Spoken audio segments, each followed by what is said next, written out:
저는 오늘 본문 말씀을 가지고 질서에 관한 문제라는 제목으로 말씀의 은혜를 나누고자 합니다. 우리가 지금 고린도전서를 통해서 하나님의 말씀을 배우고 있는데, 이 고린도 교회는 물질도 풍성했고 사람도 많았고 은사도 많았습니다. 인간적으로 볼 때는 모든 것을 갖추고 있었는데, 그런 가운데도 여러 가지 문제와 어려움이 있었어요. 아무리 교회라 할지라도 천국이 아니기 때문에, 죄 지은 우리 인생들이 모이는 곳이기 때문에 교회에도 여러 가지 문제가 있습니다. 어려움이 있습니다. 그렇지만 우리는 말씀을 통해, 성령의 도우심을 통해 이 문제를 해결하면서 이 교회를 하나님 모시기 아름다운 교회로 만들며 나아가야 되는 것입니다. 근데 오늘은 특별히 은사에 대해서, 하나님이 고린도 교회 성도들이 열심히 있어서 우리가 전 시간에 배웠지만 많은 은사를 주셨어요. 방언의 은사도 주시고, 방언, 통역, 예언, 신유의 은사, 병 고치는 은사, 능력의 은사, 지식의 말씀의 은사, 지혜의 말씀의 은사, 영분별의 많은 은사를 주셨는데, 이 은사를 사랑 안에서 사용해야 됩니다. 사랑하는 마음을 가지고 남을 도와주고 교회에 덕을 세우고. 근데 이 고린도 교회는 믿음이 어린아이와 같아서 이 은사를 받으니까 여러 사람에게 은혜를 끼치고 도와주는 게 아니라 자기를 드러냈습니다. 야, 나 봐라, 나 이렇게 방언 잘한다. 나 봐라, 나 이렇게 예언한다. 나 봐라, 병든 사람에게 손 얹으면 병이 떠나가고 고친다.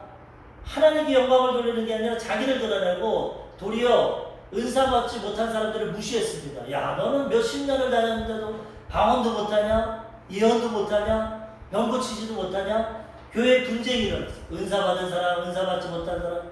은사를 통해서 어려움이 생겼어. 교회에 질서가 없어졌어. 그래서 오늘 하나님 말씀을 통해서 교회가 질서가 있어야 된다. 영적인 은사도 질서 있게 아름답게 사용해야 된다라고 우리에게 가르침을 주고 계시는 것입니다. 우리가 사람은 혼자 살 수 없습니다. 이 세상은 여러 사람과 함께 살아가야 됩니다. 가장 적은 것 단위가 가정이고, 그 다음에 학교, 직장, 교회, 여러 사람이 모여 사는데, 이렇게 여러 사람이 함께 살아가려면 질서가 있어야 됩니다. 질서. 서로 질서가 있고 예의를 갖추고 양보하기도 하고 화합해야지, 질서가 없으면은 이 세상을 올바로 살아갈 수 없어요. 하나님의 교회도 아무리 은사가 있고 물질이 풍성하고 성도가 많아도 질서가 있어야 돼요. 하나님 앞에 영적 질서가 잘 사용되면 그 교회는 아름다운 교회가 됩니다. 이런 질서가 없고 무분별하게 자기 중심으로 막 교회 생활을 하다 보면 고린도 교회와 같이 분쟁이 생기고 어려움이 생깁니다. 제가 2001년도에 처음으로 해외여행을 했어요. 중국 베이징으로 해외여행 갔는데 깜짝 놀랐습니다. 베이징은 수도고 자금성이 있고 아주 볼 것이 많은데, 교통을 보니까 엉망진창입니다. 신호가 있는데도 신호 지키지도 않고, 차가 막 인도로도 올라가고. 거기 중국 친구한테 이게 무슨 일이냐 그러니까, 우리는 이렇게 해도 아무 이상 없다. 사고도 많이 안 나고, 알아서 자기들이 가기도 하고 오기도 하고, 사람도 그냥 건너고, 차도 막. 우리나라로 볼 때는 상상을 했어. 우리나라는 신호등이 있고, 물론 그 가운데 어기는 사람이 있지만 대부분 신호체계로 사람이 건너가고 차가 건너가고 질서가 있는데, 2001년이면은 많이 발전된 그런 시기 아닙니까? 그런데 중국은 아주 그냥 교통이 찾기를 건너기가 두려워. 야, 이렇게 질서가 없어가지고 어떻게 이 나라가 운영되냐. 그리고 우리 교회 개척하고 어른들 모시고 2년 전 코로나가 오기 전에 베트남 가지 않았습니까? 베트남도 중국과 똑같아. 이 베트남은 오토바이가 많은데 얼마나 그냥 신호가 없습니다. 신호가 없어. 가이드가 말하는 게, 이 베트남에서 횡단보도 건너가려면 앞만 보고 천천히 가십시오. 알아서 다 피해갑니다. 자기들. 우리나라처럼 신호가 없는 것이고 그걸 바라보면 안 되고, 그냥 보행자가 앞을 보고 천천히 걸어가면 오토바이가 다 피해서 가니까 걱정은, 막 피하려고 하다 보면 더 부딪히니까 천천히 앞만 보고. 그 건너기가 힘들더라고요. 이렇게 사람 사는 곳에도 질서가 있어야지 좋고 편안한 것처럼 교회도 질서가 있어야 된다고 오늘 바울이 말씀하고 있습니다. 고린도전서 14장 40절에 보면은 모든 것을 품위 있게 하고 질서 있게 하라.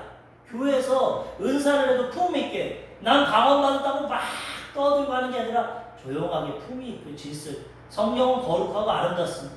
막 요란하고 자기를 자랑하고 그렇지 않습니다. 겸손하고 온유한 모습으로 질서 있게 행해야 됩니다. 고린도전서 14장 33절 하나님은 무질서의 하나님이 아니시오 오직 화평의 하나님이시라. 하나님은 무질서의 하나님이 아닙니다. 화평의 하나님이고 질서와 조화를 기뻐하십니다. 어떻게 합니까? 창조된 세계를 보면 하나님 영이시기 때문에 눈에는 안 보이지만 창세기 하늘과 땅과 바다와 만물을 보십시오. 오늘도 꽃들도 찬양했지만 얼마나 이 세계가 질서 정연하게 운영됩니까? 봄, 여름, 가을, 겨울 그 다음에 해와 달과 별이 아침에는 뜨고 떨어지고 질서 정연하게 지구가 자전을 하고 태양이 공전을 하고 이거 다 하나님이 우주와 세상을 창조하셨는데 질서대로 순서대로 아름답게 운영됩니다. 해가 아무 때나 뜨고 달이 아무 때나 뜨고 그 다음에 비가 막 아무 때나 오고 자연 법칙이 계절이 막 뒤죽박죽이 되면은 우리 살아가기 힘듭니다. 근데 하나님은 질서 있게 아름답게 조화롭게 봄에는 꽃이 피고 여름에는 또 햇볕도 비춰주고 가을에는 열매를 맺게 하고 겨울에 때로는 눈도 오게 하고 얼마나 하나님이 다양하게 질서 있게 이 세상을 이끌어 가시는지 모릅니다. 그래서 우리도 하나님의 안에서 하나님의 백성이 됐으면 교회에서도 질서 있게 품위 있게 그렇게 아름다운 신앙생활을 해야 된다는 것입니다. 첫 번째로 우리가 알아볼 것은 질서 있는 교회가 되려면 교회에 덕을 세워야 됩니다. 질서가 왜 무너집니까? 내 마음대로 하기 때문에 이기적으로 사람들 버스 타려고 줄 서고 있는데 새치기를 싹 합니다. 왜 그럽니까? 나 빨리 타려고. 그 질서가 무너집니다. 교회에 왜 질서가 무너집니까? 이기심이 나타나기 때문에. 난 내 마음대로 하겠다 교회지만 난 목사님 설교할 때 내가 방언하고 싶으니까 방언하겠다. 목사님 설교하는데 지루하니까 난 찬양하겠다. 목사님 설교하는데 난 기도하고 싶다. 그러면 질서가 무너져요. 자기 중심으로 되면은 질서가 무너집니다. 어떤 일을 할 때 내가 이 말과 행동을 할 때 이 사람에게 어떤 영향을 미칠까? 저 사람에게 유익이 될까? 덕이 될까? 도움이 될까? 이걸 해야지. 너는 죽든지 말든지 나는 내가 하고 싶은 대로 찬양하면 하고 기도하고 싶으면 내가 기도하고 말씀 듣기 싫으면 내가 나가고 내 마음대로 하겠다. 그러면 안 됩니다. 덕을 위해서 뭘 은사를 사용해도 덕을 위해서 이걸 통해 하나님께 영광이 되나 사람들에게 유익이 되나 다른 사람에게 도움이 되는 이런 행동을 하면 교회의 질서가 생기는 내 중심적으로 하면 안 됩니다. 오늘 이 고린도 교회가 은사를 받았는데 엉망진창 방언하는 사람들이 예배 시간에 막 방언합니다. 주의 종이 설교하는데 여기서 방언해. 그래서 좀 조용히 해주세요. 설교해야 돼. 아니야 나는 성령 연사가 난 방언해. 왜 목사가 방언하는 거 방해하는 이런. 근데 또 이쪽에서 막 예언을 합니다. 하나님이 말합니다. 지금 하나님이 어떤 말씀 지금 설교 중이니까 조금만 자제해 주십시오. 아유 왜 하나님이 예언을 주셨는데 목사가 못하겠네요. 교회가 엉망진 또 막 설교하는데 찬양을 나는 지금 성령이 임해서 찬양을 시킨다. 난 설교 안 듣겠다. 이거 다 질서가 무너져. 아무리 좋은 은사와 하나님의 예언과 방언과 찬양을 주셔도 교회의 질서에 맞게 교회 예배 순서에 맞게 우리가 교회의 덕을 세우고 남에게 유익한 그런 은사를 나타내야 됩니다. 오늘 고린도전서 본문 말씀 14장 2절에 보니까 방언을 말하는 자는 사람에게 하지 아니하고 하나님께 하나니 이는 알아듣는 자가 없고 영으로 비밀을 말합니다. 오늘 예수님 돌아가시고 50일째 되는 날 성령이 임하신 날입니다. 예루살렘에 성령이 임하고 교회가 처음으로 생긴 날 오순절 감림 주일인데 하나님께서 열심히 기도할 때 성령을 통해서 방언의 은사를 주셨어요. 방언.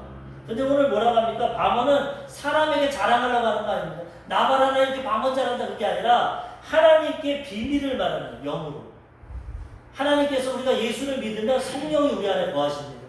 그리고 이 성령이 충만하면 우리 생각과 말까지도 붙잡아서 하늘나라 언어 방언을 말해요. 이게 성령께서 나를 위해 대신 기도합니다. 그래서 이 방언 기도는 나도 못 알아듣고 옆 사람도 못 알아듣고 마귀도 못 알아듣고 하나님께 즉시로 올려드려요. 내 안에 계신 성령께서 보좌 위에 계신 성부 하나님, 삼일체 하나님, 성부 하나님께 기도해줍니다. 즉시로 응답되고 큰 은혜가 임합니다. 그런데 이건 하나님께 비밀을 말하기 때문에 언제 해야 되냐? 개인 기도 시간에 골방에 들어가서 하나님 앞에 하는 겁니다. 그걸 모르니까 질서가 없이 고린도 교회는 자기가 그냥 방언을 막 하는 겁니다. 그리고 못하는 사람들 무시하고 나와봐라 이렇게 유창하게 하는. 뭐 예배가 질서가 무너졌어. 그래서 바울이 아니다. 방언을 하나님께 하니까 조용히 해라. 골방에 가서 공식 예배 때는 그렇게 크게 하지 마라. 절제를 해라. 말하고 있어. 또 예언은 하나님이 미래에 대한 비밀도 주시지만 지금 우리에게 위로의 말씀을 주십니다. 내가 너 사랑한다. 너 죄를 졌지만 용서한다. 내가 너 치료해준다. 이 예언의 말씀을 하시는데 이것은 다른 사람을 위해서 하는 겁니다. 고린도전서 14장 3절과 4절에 보면은 그러나 예언하는 자는 사람에게 말하여 덕을 세우며 권면하며 위로하는 것이요. 예언하는 사람 남에게 유익이 됩니다. 지금 설교도 예언입니다. 하나님 말씀 갖고 이렇게 해야 됩니다. 하나님 이런 은혜 주시면 예언을 하는데 이건 뭐냐? 남의 덕을 세우는 겁니다.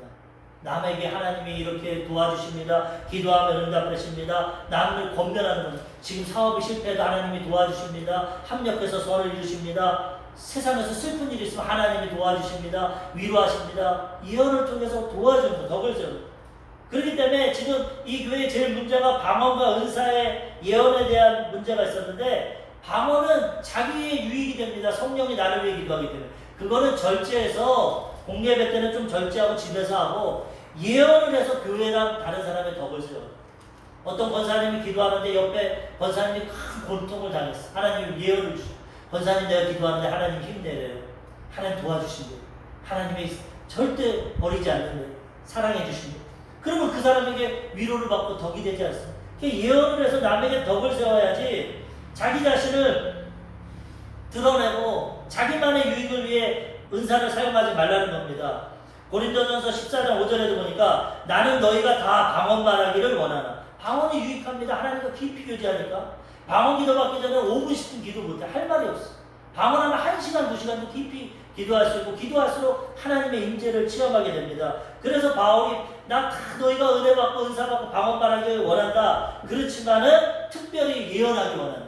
방언을 통해서 나만 유익이 되는 게 아니라 예언을 받아가지고 다른 사람에게 덕을 세우기 원한다. 특별히 예언하기를 원하노라. 만일 방언을 말하는 자가 통역하여 교회에 덕을 세우지 않냐면 예언하는 자마다 못하니라. 방언도 좋고 예언도 좋고 은사는 다 똑같습니다. 사랑 안에서 해놔야 되지만 방언은 나만을 위한 거기 때문에 통역을 해야 돼요. 전번에도 말씀드렸지만 우리 조용기 목사님이 방언 통역을 하니까 뭐라고 그랬습니까? 천막치고 성도 5명인데 하나님이 너는 앞으로 은빛 날개를 타고 전 세계 복음 전할 거다. 방언을 통역하고 미래에 대한 예언을 주셨어. 아, 지금 천막치고 가만히 깔고 성도 5명인데 그런 일이 일어날 수 있을까? 하나님 미래를 소망을 주고 예언을 주고 결국 그게 63주년 여의도 순복음교회 됐지만 조 목사님이 전 세계 120바퀴 돌면서 복음을 전하지 않았습니다. 예언을 통하면 소망을 갖고 덕을 세울 수 있어요. 그래서 나만을 위한 방언보다는 예언을 해서 다른 사람에게 유익을 주는 그런 덕 있는 은사를 사용해야 된다고 오늘 권면하고 있는 것입니다. 고린도전서 14장 12절에 보면은 그러므로 너희도 영적인 것을 사모하는 자인즉 교회의 덕을 세우기 위하여 그것이 풍성하기를 구하라. 은사를 주는 것은 남을 세워주고 도움을 주려고 하는 겁니다. 나만 하는 거예요. 우리 그리스도인들은 이제 남을 위해서 살아야 돼요. 하나님 창세부터 계시록까지 말씀 뭡니까? 하나님을 사랑하고 이웃을 내 몸같이 사랑해요. 하나님 주신 데 지식, 재능, 돈, 시간 이걸 다 가져서 하나님 섬기고 이웃 섬기는 겁니다. 그러면 나에 대해서 하나님이 책임져 주시고 너희는 먼저 그의 나라와 그 이름과 이 모든 것을 더해주고 세상 사람들은 나의 성공을 위해서 우리 자녀를 위해서 가족을 위해서 이웃을 위해서 나 중심의 삶을 살지만 그리스도인들은 예수님이 우리를 위해 죽으시고 부활하셔서 영생을 주셨기 때문에 이제는 그 은혜 가운데 남을 위해 사는 겁니다. 하나님 사랑, 이웃 사랑입니다. 성경은 사랑을 실천하는 겁니다. 그런데 하나님 우리 삶을 책임져 주시는 은사도 남을 위해서 사용하고 교회의 덕을 위해서 사용하라는 거죠. 그러면 유익해요. 그리고 특별히 방언의 은사는 방언 통역의 은사가 함께 해야 돼요. 방언을 알아듣지 못하는데 때로는 하나님이 통역의 은사를 주시고 아까 조용기 목사님처럼 모르는 방언을 하는데 통역이 되면서 은빛 날개를 타고 온 천하에 복음을 전할 거다. 이런 것은 통역을 통해서 예언이 되기 때문에 방언하는 사람은 통역하기를 사모하고 교회에서는 방언만 설교 때나 예배 때 제가 지금 방언을 하면 아무도 못 하는 그렇기 때문에 통역을 하는 은사를 가지고 통역을 해야 된다는 것입니다. 어쨌든지 교회에 덕을 세우는 은사를 사용하고 질서 있게 은사를 사용해야 된다는 것입니다. 두 번째로 교회의 질서가 세워지려면 어린아이 신앙을 버려야 됩니다. 어린아이들은 질서가 없습니다. 안 배웠습니다. 어린아이는 자기 중심입니다. 항상 어린아이들이 말하는 게 내가 할 거야. 놔주십니다. 어린아이에게. 그렇지만 장성한 어른이 되면 배려를 합니다. 어린아이에게 배려하고 부모님께 배려하고 이 어른은 참기도 하고 배려도 하고 질서도 지키고. 그래서 학교나 유치원에 가면은 이 질서 교육을 하지 않습니까? 애들이 그걸 모르니까 기다려야 돼, 참아야 돼, 예의를 갖춰야 돼. 일본은 우리에게는 참 안 좋은 나라라고 생각하지만 일본은 어렸을 때부터 예의와 질서를 너무나 잘 가르칩니다. 상대방에게 피해주면 안 돼, 배려해야 돼. 지하철을 타도 신문을 4등분으로 접어서 이렇게 봅니다. 우리나라는 예전에 보면 막 쩍벌남 해가지고 다리를 쫙 벌리고 남은 앉든 말든 신문을 활짝 피고 막 절대 일본 사람은 그러잖아요. 신문도 이렇게 접어서 아무도 피해도 안 주고 얼마나 인사를 많이 합니까? 우리 조영기 목사님 얘기하는 거 보니까 한 번은 백화점에 가서 뭘 사러 왔는데 그 매장에 파는 게 없어. 그러면 이거 어디서 가서 팝니까? 요 옆에 파는데 절 따라오십시오. 매장 직원이 자기 매장을 내버려 두고 그 목사님을 데리고 횡단보도를 건너서 옆에 백화점에 가서 그 물건 파는 데 가서 이분이 이거 사기 원하니까 사주십시오 하고 다시 돌아가요. 얼마나 친절한지 미안한지 거기서 물건 사고 다시 그 백화점에 가서 그 사람한테 나 이거 주세요. 너무 고마워가지고 또 팔아줬대. 일본 사람들은 손과 같이 다른지 어쩐지 그걸 우리가 모르겠어. 너무 남을 평가할 수 없으니. 그런데 그래도 어렸을 때부터 이 예절과 타인 배려를 해서 얼마나 친절하고 얼마나 배려하는지 우리도 그런 걸 배워야 되는 질서를. 어린아이 같이 내 주장만 하고 나만 먹는다 내가 하고 싶은 대로 하는 게 아니라 어른과 같이 좀 참고 이해하고 배려하고 이런 신앙이 되면 교회가 질서가 잡고 아름다워져. 교회가 어린아이 신앙 돼가지고 나만 드러내고 나만 잘났다고 하고 나만 대접해달라고 그러고 내가 하고 싶은 대로 다 하고 그러면 질서가 무너지게 된다는 거예요. 고린도 교회가 모든 걸 갖췄지만 어린아이 같은 신앙이다 보니까 교회에 분쟁이 생기고 어려움이 생겼어요. 그래서 바울은 권면합니다. 고린도전서 14장 20절 형제들아 지혜에는 아이가 되지 말고 악에는 어린아이가 되라. 지혜에는 장성한 사람이 되라. 형제들아 지혜에는 어린아이가 되지 말라. 그러니까 지혜는 장성한 사람이 돼서 좀 어른과 같이 행동해라. 악에 대해서는 몰라야 되니까 악을 자꾸 행하면 안 되니까 악에 대해서는 어린아이가 되지만 지혜에 대해서는 장성한 사람이 되고 어린아이 같이 행동하지 마라. 남을 좀 배려하고 이해하고 좀 참기도 하고 남을 위해서 이렇게 헌신하고 그런 어른의 모습이 돼야지 어린아이와 같이 돼가지고 질서를 무너뜨리지 말라. 그렇게 말하고 있어요. 그러면서 또 얼마나 방언과 예언에 대한 문제가 많았는지 방언도 지혜롭게 사용해야 된다. 예언도 지혜롭게 사용한다. 또 강조하고 있어요. 고린도전서 14장 22절에 보니까 그러므로 방언은 믿는 자들을 위하지 아니하고 믿지 아니하는 자들을 위하는 표적이나 예언은 믿지 아니하는 자들을 위하지 않고 믿는 자들을 위함이라. 아까 말씀드렸지만 오순절날 성령이 임했을 때 그때는 외국어 방언이 임했습니다. 오순절날 모든 전 세계에 흩어졌던 유대인이 예루살렘에 모였는데 120명의 성도들이 방언을 받고 각 나라 외국어 방언을 했어요. 그랬더니 흩어져 있던 유대인들이 이게 무슨 일이냐, 저 갈릴리 사람들 어부 출신 외국어도 못 배웠는데 우리나라 말을 한다. 예를 들면 120명이 막 영어로 하나님을 찬양하고 일본어를 하고 중국어를 하고 막 외국어 방언. 그래가지고 예루살렘에 모였던 유대인들이 이게 뭐냐, 저 사람들이 어떻게 외국어를 하냐. 그때 베드로가 설교합니다. 너희가 죽인 예수가 3일 만에 부활하셨고 그분이 성령을 보내주셔서 지금 우리가 이 방언의 은사를 나타냅니다. 그가 하나님이 구원하신 메시아다, 보내신 메시아다. 그 말을 듣고 그 외국인 사람들이 3,000명이 회개하고 들었어요. 하나님의 역사를 보고. 이 방언은 안 믿는 사람에게 표적입니다. 아, 진짜 저런 신령한 은사가 있구나. 우리가 못 알아듣는 저런 언어를 말하는구나. 물론 그거를 무시하는 사람도 있지만 신실한 사람들은 아, 진짜 저런 방언이 있구나. 다른 사람들에게 나타납니다. 그런데 예언은 오늘 말씀처럼 믿는 사람에게 덕을 세우는 겁니다. 예수 믿으면 이렇게 해야 됩니다. 예수 믿으면 이렇게 덕을 세우는. 그렇게 하기 때문에 이것을 잘 사용해야지, 상황에 맞게 사용해야지 무분별하게 사용하면 안 된다는 겁니다. 고린도전서 14장 23절 그러므로 온 교회가 함께 모여 다 방언으로 말하면 알지 못하는 자들이나 믿지 아니하는 자들이 들어와서 너희를 미쳤다 하지 아니하겠느냐. 오순절날은 특별히 외국어 방언을 주셔서 안 믿는 사람에게 이런 현상이 있다 보였지만은 이제 현재 시대에는 교회에서 우리가 모여서 예배할 때 다 방언을 말하면 오늘 처음 온 새신자가 보고 야, 이거 이단 집단이구나, 이상하구나, 미쳤구나 하고 돌아간다. 절제하라는 거예요. 새로운 사람이 왔는데 우리가 알아듣게 말하고 기도하고 찬양해야 좋지.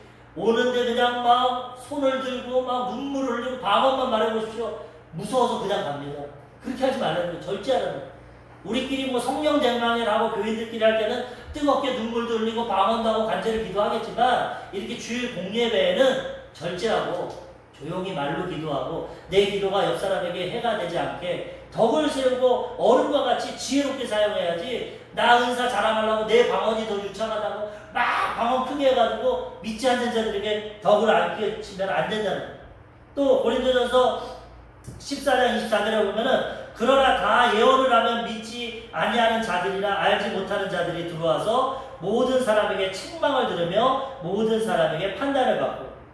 예언은 하나님의 말씀을 지금 하면 그 믿지 않는 자들이 그 말을 듣고 진짜 저 말이 맞네. 진짜 하나님 계시나 보네. 예를 들어 오늘 마음에 큰 죄책감 있는 사람이 와 있어. 근데 하나님이 오늘 우리가 죄를 지었지만 예수님이 십자가에서 용서해 주셨어. 어떠한 죄인도 지금 회개하면 용서받습니다. 깨끗이 회복될 수 있습니다. 그 사람이 위로를 받습니다. 나 같은 죄인도 예수님은 용서해 주는구나. 과거의 죄, 현재의 죄, 미래의 죄까지도 다 청산해 주는구나. 예언의 말씀을 통해서 그 사람이 용서받을 수 있다는 거예요. 그래서 예언을 통해서 덕을 끼쳐야지, 믿지 않은 사람에게 이런 그 은혜를 끼쳐야지 함부로 예언해가지고 자기만 드러내고 또 막 잘못된 예언, 막 심판하는 예언, 죄인들은 회개 안 하면 오늘 벼락을 맞을 거다, 이런 예언하면 안 된다는 거예요. 예전에 조용기 목사님 간증을 들으니까 조용기 목사님이 어느 지하철에 이건 조용기 목사님이 아니라 다른 목사님이 했는데 지하철을 탔는데 어떤 청년이 막 전도를 하더래요. 전도. 그러면서 방언을 하면서 전도를 하더래요. 아무도 못 알아듣는데 세상 사람들 앞에서 막 방언을 하다가 예수 믿읍시오. 예수 믿고 천국 갑시오. 자기도 목사인데 저렇게 하면 덕이 안 될 텐데 안 믿는 사람은. 그래가지고 가만히 지켜보는데 어떤 할아버지가 청년 여기가 교회야? 전도하지 마. 듣기 싫어. 말하지 마. 그랬더니 갑자기 이 청년이 그 할아버지한테 가가지고 방언을 막 말하더니만 하나님의 심판이 임할지어다. 전도 방해하는 이 악한 자야 저주가 임할지어다. 할아버지가 일어나서 뺨을 때려버렸죠.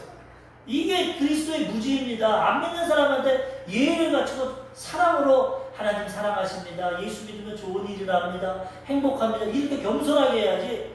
자기가 은사 받았고 자기가 어떤 위치에서 할아버지에 대해서 예의를 안 갖추고 막 저주를 퍼부으니까 그냥 뺨짝이 말. 목사님이 넌 잘 맞았다. 너는 신앙이 잘못됐다. 그랬대요.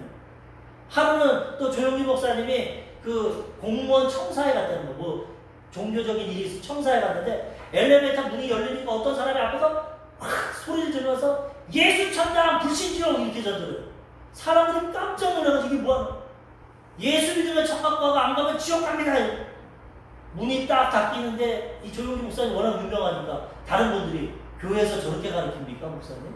전도를 저렇게 해야 되는 얼굴이 빨개. 아유 죄송합니다. 저분이 몰라서 그렇게 전도하는 게 아닙니다. 전도를 하고 예언을 하고 방언을 해도 남에게 덕이 되고 유익이 돼야지.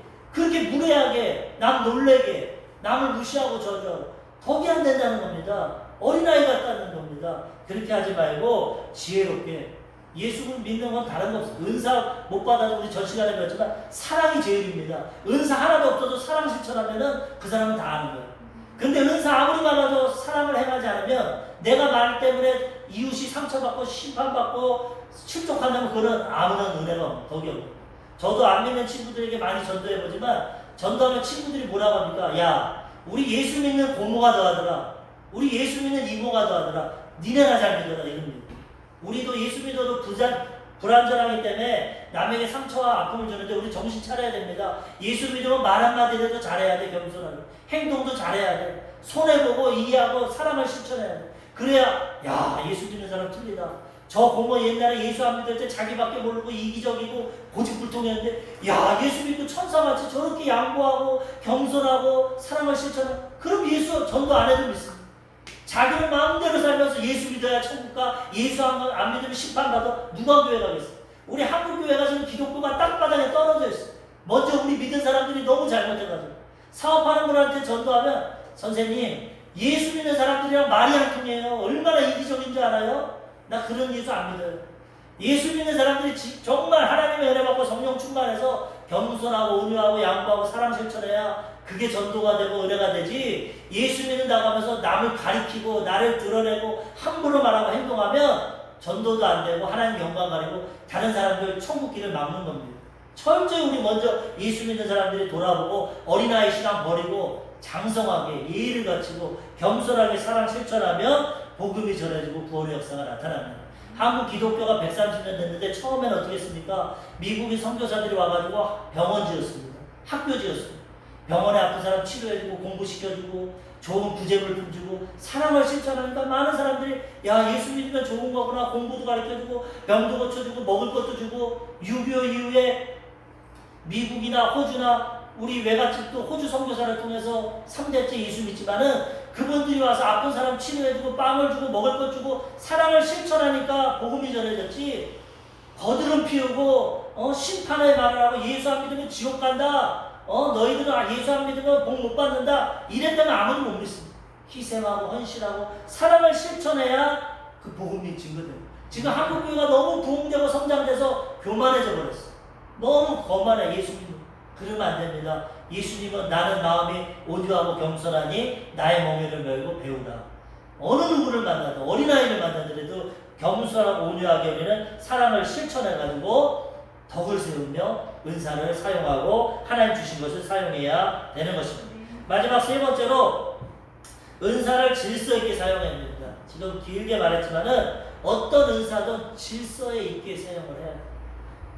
그래야 이 은사의 효과가 나타나지. 질서 없게 되면 은사가 도리어 해가 됩니다. 하나의 은사를 통해서 교회의 유익을 세우려고 하는데 그렇지 못하면 해가 된다는 거예요. 오늘 고린도전서 14장 26절에 보니까 그런즉 형제들아 어찌할까 너희가 모일 때에 각각 찬송시도 있으며 가르치는 말씀도 있으며 계시도 있으며 방언도 있으며 통역함도 있나니 모든 것을 덕을 세우기 위하여 하라. 예배의 모양을 말합니다. 형제들아 봐라. 너희가 모여서 예배할 때 찬송, 우리가 아까 찬송했지만 찬송시도 있고 가르치는 설교 말씀도 있고 그 다음에 하나님의 계시도 있고 방언도 있고 통역함도 있다. 이거를 조화를 잘 이루어라. 질서에 따라 이 교회 전통에 따라 목회자와 교회 중직들이 만든 예배 순서에 따라 질서에 따라 하라는 겁니다. 방언도 아무 때나 하지 말고 예언도 아무 때나 하지 말라는 겁니다. 고린도전서 14장 27절 만일 누가 방언으로 말하거든 두 사람이나 많아야 세 사람이 차례를 따라 하고 한 사람이 통역을 갈 것이요. 방언을 진짜 하고 싶으면은 순서에 따라서 두세 사람이 목회자한테 먼저 말을 해요. 목사님 오늘 예배 가운데 방언에 통역을 하고 싶습니다. 하나님의 말씀을 전하기 원합니다. 그래요? 그러면 두세 명 정해놓고 통역자를 세워야 돼요. 방언 통역 인사만. 그래서 순서에 따라 한 사람이 방언으로 얘기를 하면 통역을 해서 지금 하나님이 우리 예배를 받으십니다. 지금 하나님이 치료하고 계십니다. 하나님이 축복하고 계십니다. 그리고 그 사람 다 방언하고 나오면 다음 사람이 일어나서 또 방언을 하면 통역을 하고 질서에 따라 하라는 거예요. 여기서 방언하고 저기서 방언하고 대표 기도하고 있는데 앉아서 방언하고. 제가 제일 교회에서 어려웠던 게 예전에 어느 교회 가가지고 신유기도 우리 수봉교회는 병든 자에게 손을 얹으면 나으리라. 설교가 끝나면 항상 몸에다 손을 얹고 기도합니다. 왜? 예수님이 부활할 때 너희는 내 이름으로 귀신을 쫓아내고 병든 자에게 손을 얹으면 나으리라. 이 신유기도를 하는데 이게 대표 기도입니다. 주의 종이 하나님의 권한을 받고 말씀 받고 난 다음에 손을 얹고 기도를 하는데 예수 이름으로 귀신을 쫓아내고 병든 자를 쫓아내는데 이런 질서가 없는 교회는 어떤 목사님이었는데 그 목사님이 내가 이렇게 기도를 하니까 밑에서 자기 성도를 붙잡고 막 안수를 해주더라고요. 떠나가라! 제 기도가 안 막혀버려요. 지금 하나님이 강대상을 통해서 주의 종을 통해서 대표 기도를 하고 있는데 이 목사님이 질서가 없으니까 제가 하면 그거를 아멘으로 받아들이고 동참을 해야 되는데 자기 성도 고쳐준다고 막 떠나가라 귀신아 고쳐봐 막 하니까 기도가 막히는 거예요. 그렇게 하면 안 되는 거예요. 무질서한 거예요. 강대상의 예의를 갖춘 주의 종이 선포할 때 같이 아멘으로 받고 예배 끝나고 나중에 성도 기도해주면 되지 않습니까? 얼마나 아름답습니까? 지금 주의 종이 하고 있는데 자기가 더 크게 하니까 예배를 방해하는. 그렇게 하지 말고 순서에 따라 주의 종이 할 때 하고 나중에 또 따로 하고 구별해서 방언을 하든 예언을 하든 질서 있게 해야 된다는 것입니다. 예언도 마찬가지입니다. 고린도전서 14장 29절과 30절 예언하는 자는 둘이나 셋이나 말하고 다른 이들은 분별할 것이요. 예언도 한 사람, 두 사람, 세 사람까지 하되 순서대로 하고 분별해야 돼. 예언은 하나님께 온 것도 있고 마귀가 주는 것도 있고 내가 하는 것도 있어. 예언한다고 다 믿으면 안 됩니다. 하나님 말씀으로 분별을 해야 돼. 진짜 하나님 뜻대로 온 건가 아니면 저건 가짜인가. 예를 들어 성경에 붙여서 하나님은 사랑이시라고 하는데 예언을 하나님이 당신 사랑합니다. 그건 맞아. 하나님이 당신 지금 저주합니다. 그건 예언이 아니야. 잘못해. 분별을 해야 돼. 분별을 해야 되고 그 다음에 14장 30절에 보면 만일 곁에 앉아있는 다른 이에게 계시가 임하면 먼저 하던 자는 잠잠하라. 혼자 하루 종일 예언하면 안 됩니다. 하다가 다른 사람이 임하면 절제하고 그 다음에 다른 사람이. 성령의 열매가 사랑과 희락과 화평과 오래 참음과 자비와 양성과 충성과 온유와 절제입니다. 많은 은사가 있지만 제일 중요한 게 뭡니까? 절제야 절제. 방언도 절제해야 되고 예언도 절제해야 돼. 절제해야 질서가 이루어지게 된다는 것입니다.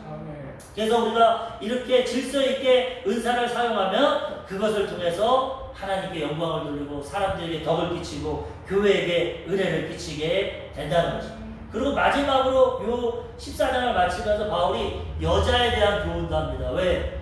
고린도 교회가 여자분들이 워낙 셌어. 여자분들이 막무가내로 막 예언하고 방언하고 자기를 드러내니까 사도 바울이 그렇게 해서는 안 된다. 여자들은 잠잠해. 너무 무리를 일으키니까. 고린도전서 14장 34절 여자는 교회에서 잠잠하라. 그들에게 말하는 것을 허락함이 없나니 율법에 이른 것 같이 오직 복종할 것이요. 만일 무엇을 배우려거든 집에서 자기 남편에게 물을지니 여자가 교회에서 말하는 것은 부끄러운 것이다. 하나님의 말씀이 너희로부터 난 것이냐 또는 너희에게만 임한 것이냐. 만일 누구든지 자기가 선지자나 혹은 신령한 자로 생각하거든 내가 너희에게 편지하는 이 글이 주의 명령인 줄 알아. 항상 바울은 남녀 차별하는 게 아닙니다. 하나님이 아담을 창조하였고 하와를 만들었어. 갈대로. 그리고 하와가 먼저 타락을 했어. 그렇기 때문에 하나님이 뭐라고 했냐. 남자는 종식토록 땀을 흘리고 가시와 엉겅퀴를 나서 먹고 살아야 돼. 남자는. 여자는 남편에게 다스림을 받아야 돼. 동등하게 창조됐지만 여자가 먼저 타락을 시켰기 때문에 형벌입니다. 남편을 사모하고 남편의 다스림을 받아요. 여자는. 그 다음에 애기라는 해산의 고통을 줬어. 그렇기 때문에 교회 질서는 남자가 우선이고 여자가 도와주는 겁니다. 동등백기로 만들었기 때문에. 근데 이 고린도 교회가 이게 바뀌어가지고 여자들이 막 예언하고 막 싸우고 방언하고 막 하니까 바울이 성경에 보면 남성 중심이다. 남성이 중심이 아니라 동일하지만 남성이 앞장서서 말해야 된다. 여자는 교회에서 남성에 말하고 교회에서는 떠들지 마라. 분쟁을 일으키지 말라는 겁니다. 너희가 만약에 선지자다, 신령한 자다, 은사가 맞다 생각하냐? 그래도 하나님의 질서를 지키라는 거예요. 그래서 여자나 남자나 교회에서는 조금 자기 목소리 절제하고 그 다음에 회의할 때는 얘기해도 되죠. 목사님 이게 안 좋은 것 같습니다.